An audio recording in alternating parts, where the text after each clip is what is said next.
Kui nawai ni mala, dili sama diri.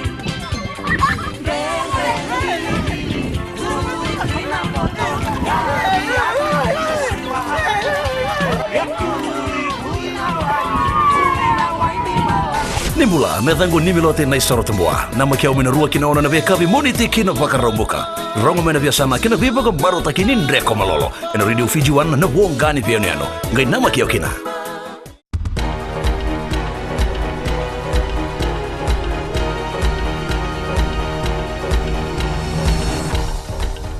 Ni sambula sai koyongona Vakaleleka ni nonda itukutuku.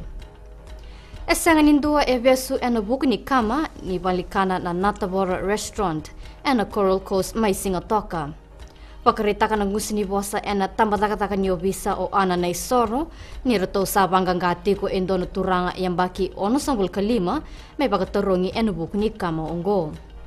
Ero sa durutiko evalimbula endona marama yambaki vasambul katolu kena lubene leo yambaki walu ena bukuni kama ayado birau.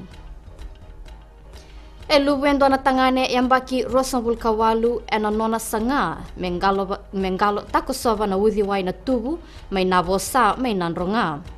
Yado na kango ena moni mada saoti ena nguna ya lestiku may kina ke iso na leo ni koro. Era warakatiko na wanga me may koteira ya emani sanga na tanganyongo mengalo takosova na udhiwai. Elebu na lubu yado enambaki ongo vasambul ka ono na pakatawatani ke ono sambul kawalu enangona batanga ongo enambaki saoti. Engandreba eva na isongo lotu lelevu enonondo bonua mendakila na imbalimbalindina ni singa ni sudu. Ertoka ni kambimbi mendakila na imbalimbalin sing ni sudu ka senga ni dapakan bimbi taka na kana mangiti kena marau.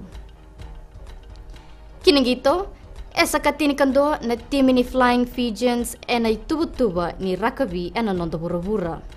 Esa edo may nikua na itubutuba ni ambakiongo ka loray kina ni katini kando ena nondo burabura iya karua ena Pasifika.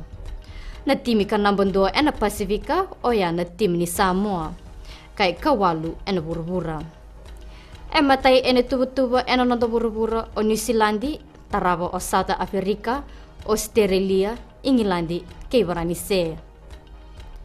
Esa may dabe keri na Vakaleleka ni nonda itukutuku, sakota na baka nui ni na bakay balimbale na sing ni sudongo ni temo demanda.